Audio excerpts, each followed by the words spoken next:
Assalamualaikum warahmatullahi wabarakatuh. Alhamdulillah nahmaduhu wa nasta'inuhu wa nastaghfiruh wa na'udzu billahi min syururi anfusina wa min sayyiati a'malina. May yahdihillahu fala mudhillalah wa may yudlilhu fala hadiyalah. Asyhadu an la ilaha illallah wa asyhadu anna Muhammadan abduhu wa rasuluh. Allahumma salli wa sallim wa barik ala rasulillah wa ala alihi wa ashabihi wa mawalah. Amma ba'du, fa ya ibadallah usikum wa iyaya bitaqwallah faqad fazal muttaqun. Alhamdulillahi rabbil alamin, kita bersyukur kehadirat Allah Subhanahu wa ta'ala. Pada siang hari ini kita bisa melaksanakan sebagian dari kewajiban kita sebagai hamba Allah yang beriman. Semoga yang kita lakukan baik dalam bentuk ibadah mahdhah maupun amal saleh ghairu mahdhah menjadi amal kita, ibadah kita yang diridhoi oleh Allah Subhanahu wa ta'ala. Amin ya rabbal alamin. Pada Selasa yang lalu sudah kita sampaikan bahwa selain harus kita benarkan, luruskan akidah kita, tauhid kita, juga penting untuk kita hindari dosa-dosa besar atau al-kabair. Jangan sampai kita melakukannya, karena al-kabair itu, dosa-dosa besar itu, selain dampaknya memang berdosa, juga bisa menghancurkan, menghanguskan pahala. Misalnya kemusyrikan, misalnya sihir, misalnya membunuh jiwa yang Allah haramkan, dan seterusnya. Kemarin berapa bentuk kabair sudah kita sampaikan sebagai kemaksiatan atau dosa yang selain dia tercatat sebagai dosa juga bisa menghapus amal-amal kebaikan, nilai-nilai pahala yang kita peroleh. Hari ini akan sedikit kita sampaikan tentang as-sihru, sihir. Apa itu yang namanya sihir, yang termasuk kategori al-kabair sesudah kemusyrikan pada Allah. As-sihru itu secara bahasa berarti sesuatu yang samar, sesuatu yang sebabnya sangat halus. Seorang yang melakukan sesuatu tanpa ia sadari, dan padahal sesuatu itu hal yang bertentangan dengan kata hatinya, keyakinan akan kebenarannya, maka itu secara bahasa disebut sebagai orang yang tersihir. Orang yang tersihir. Secara istilahi maka sihir itu adalah suatu perbuatan, sesuatu cara seorang tukang sihir untuk menjadikan seseorang memperoleh madarat, memperoleh bahaya karenanya, baik dalam bentuk-bentuk mantra, bentuk-bentuk ucapan-ucapan yang ia ucapkan sebagai wasilah untuk mencelakakan orang itu, maupun juga dengan wasilah atau perantaraan atau media obat-obatan atau media lainnya. Sehingga orang yang melakukan sihir adalah orang yang mencelakakan orang lain, memberikan madarat pada orang lain dengan wasilah, dengan media tadi, mantra, ucapan-ucapan yang ia yakini menjadi perantara kekuatan yang ia timbulkan itu, atau dengan obat-obat, atau dengan hal-hal yang dia yakini menjadi wasilah membahayakan orang lain itu. Akibat dari sihir itu macam-macam, ada yang hanya sakit, ada yang sampai gila, bahkan ada yang sampai terbunuh, ya, sampai meninggal dunia, atau bahkan juga ada orang yang kemudian terpengaruh mencintai sesuatu yang sesungguhnya secara logika dia tidak pantas mencintainya, atau membenci sesuatu yang sesungguhnya dia tidak semestinya membenci sebegitunya. Itu pengaruh dari sihir. Semua bentuk sihir itu diharamkan oleh agama kita, oleh Islam, baik dalam bentuk-bentuk membuat orang memperoleh sakit, penyakit, meninggal, ataupun lain-lainnya itu. Dalam surat yang saya kira sudah sangat sering para bapak dan ibu baca, Allah memberikan tuntunan pada kita untuk meminta perlindungan dari segala bentuk yang merugikan, memadorotkan pada kita, termasuk dari bentuk-bentuk sihir itu. Dalam surat Al-Falaq ayat keempat, Allah berfirman, wa min syarrin naffasati fil uqad. Dan kita diajari oleh Allah untuk meminta perlindungan pada Allah, diantaranya dari kejahatan para wanita-wanita tukang sihir yang menghembus pukul-pukulnya. An-nafas, menghembuskan sihirnya, fil uqad, pada ikatan-ikatan atau pukul-pukulnya. Begitu juga dalam surat Al-Baqarah ayat 102, di sana dijelaskan fayata'allamuna minhuma ma yufarriquna bihi bainal mar'i wa zauji. Jadi mereka para ahli sihir itu belajar tentang ilmu sihirnya itu dalam rangka bagaimana mereka itu bisa menceraikan, memisahkan antara seorang dengan suaminya. Dan itu ilmu itu dipahami oleh para tukang sihir itu sebagai cobaan, sebagai ujian kepada mereka, pada manusia, untuk manusia apakah mereka meyakini ilmu sihir apa tidak, ya. Para bapak dan ibu yang saya hormati, sihir itu sesungguhnya hanyalah tipuan terhadap sesuatu yang kita lihat, yang secara zahir seakan-akan nyata, tetapi hakikatnya tidaklah demikian. Dalam cerita tentang Musa alaihissalam, ketika ia bertarung mempertarungkan kekuatannya dengan Fir'aun, maka apa yang dilihat oleh Musa seakan-akan para ahli sihir itu bisa merubah tali-tali yang disiapkan itu menjadi ular. Itu sesungguhnya hanyalah merubah pemandangan Musa yang seakan-akan itu adalah ular, tapi hakikatnya itu bukan apa-apa. Hakikatnya itu adalah masih seperti semula, hanya tali seperti yang mungkin ketika dia tidak tersihir itu akan memahaminya sebagai tali. Dalam surat Toha ayat 66, misalnya para bapak dan sekalian bisa membaca potongan ceritanya. Qala bal alqu fa idza hibaluhum wa aysiyuhum yukhayyalu ilaihi min sihrihim annaha tas'a. Musa berkata, silahkan kalian dululah yang melemparkan, yang melakukan sihirnya. Maka tiba-tiba tali-tali dan tongkat-tongkat mereka itu terbayang oleh Musa, seakan-akan ia merayap cepat, seakan-akan dia seperti ular lantaran sihir mereka itu. Jadi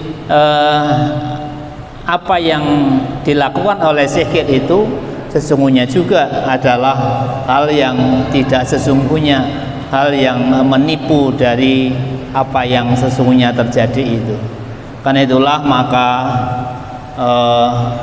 kita sebagai orang yang beriman, yang ingin lurus akidah kita, maka kita itu diberikan tuntunan banyak hal oleh Allah Subhanahu wa ta'ala melalui Rasulnya untuk memohon perlindungan pada Allah dari tipu daya para tukang sihir itu.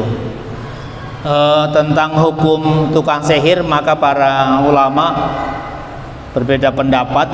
Ada sebagian besar ulama mengatakan bahwa orang ketika melakukan sihir itu sudah termasuk kafir, karena salah satu syarat yang harus dilakukan oleh ahli sihir adalah harus mempercayai apa yang dikatakan setan, harus tunduk pada apa yang menjadi kehendak setan. Ketika ia belum melakukan itu, maka ia tidak akan bisa menjadi tukang sihir. Dalam surat Al-Baqarah ayat 2 sambungan dari tadi, Allah juga berfirman, wa ma kafara Sulaiman walakinna syayatina kafaru yu'allimunan nasas sihra. Dan Sulaiman tidak kafir, tapi yang kafir itu setan. Mereka mengajarkan pada manusia ilmu sihir, ya. Jadi yang dilakukan oleh setan, mengajari kepada para ahli sihir adalah ilmu tentang kekafiran. Pendapat yang kedua, para ulama sebagian kecil berpendapat tukang sihir itu belum terkategorikan kafir, ya. Tidak termasuk kafir sepanjang yang dilakukan itu tidak dengan cara-cara kekufuran. Tapi ini kemudian dibantah para ulama yang lain. Tidak mungkin seorang melakukan sihir itu tanpa melakukan kekufuran, tanpa berbuat sesuatu seperti yang diinginkan oleh syaitan.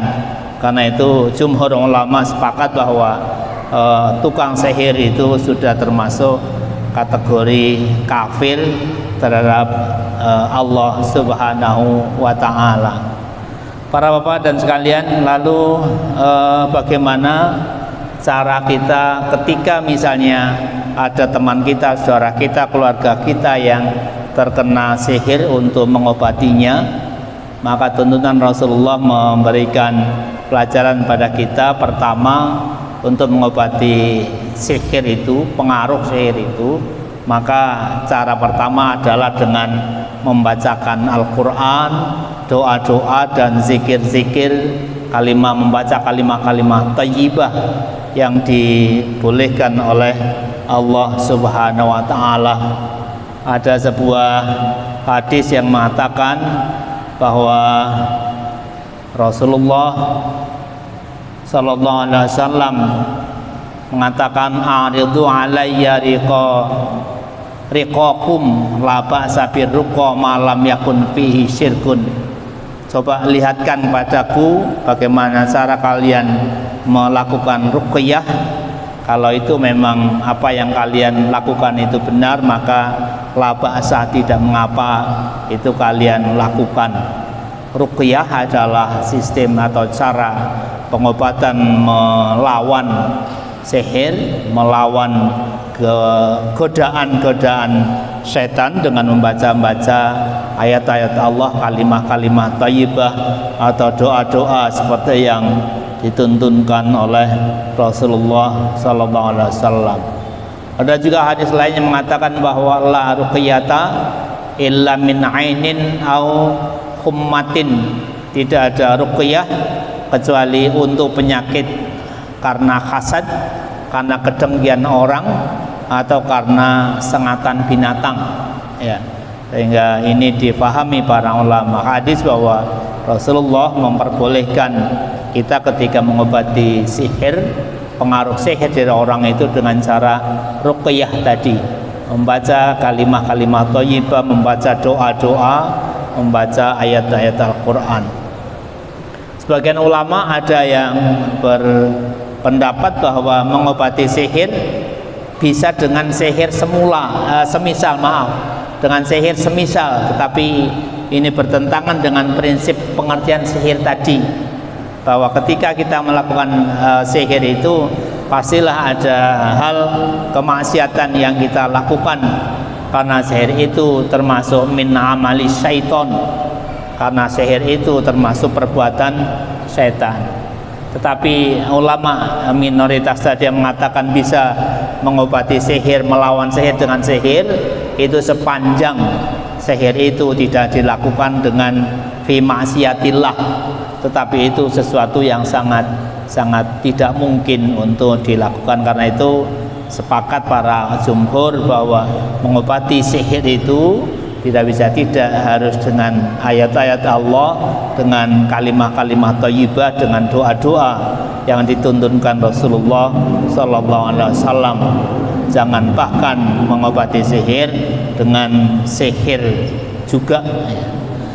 Kemudian para bapak dan sekalian, tentang taubatnya para tukang sihir, maka para ulama juga berbeda pendapat. Ada yang mengatakannya tidak diterima karena dia telah melakukan dosa besar yang Allah tidak berkenan mengampuninya. Tetapi sebagian besar mengatakan tetap diterima, karena memang Allah membuka kesempatan seluas-luasnya pada hambanya. Apapun dosanya, seluas sebesar apapun dosa yang dilakukan, sepanjang dia memang betul-betul taubatan nasuha. Dalam surat Az-Zumar ayat 53 Allah berfirman, qul ya ibadiyalladzina asrafu ala anfusihim la taqnatu mir rahmatillah innallaha yaghfiruz dzunuba jami'a innahu huwal ghafurur rahim. Wahai hamba-hambaku yang melampaui batas, melakukan dosa-dosa yang berlebihan, menzalimi diri sendiri, janganlah kalian berputus asa dari rahmat Allah. Sesungguhnya Allah mengampuni dosa-dosa semuanya. Sesungguhnya Dia Maha mengampuni dan Maha penyayang. Begitu juga Rasulullah pernah bersabda, innallaha yaqbalu taubatal abdi malam yughargir. Allah itu akan menerima taubatnya seorang hamba sepanjang belum nafasnya atau nyawanya sampai di tenggorokan, sebelum dicabut nyawanya dan nyawanya sudah hampir lepas dari dirinya, seperti Fir'aun yang dulu pernah menjadi musuhnya Musa. Kemudian ketika dia tenggelam di Laut Merah, dia sesungguhnya menyadari kesalahannya, menyadari dosanya, dan dia ikut meyakini Tuhannya Musa. Tetapi ketika dia meyakini itu, menyadari itu, nyawa sudah ditenggorokan, maka taubat dia tidak diterima oleh Allah Subhanahu wa ta'ala. Para bapak dan ibu yang saya hormati, yang terakhir, bagaimana kita mencegah, menghindari diri dari sihir? Maka pertama harus kita pahami bahwa orang yang terkena sihir itu paling tidak karena sedang pada 3 kondisi. Pertama, ia sedang lalai mengingat Allah, di hatinya sedang kosong dari zikrullah.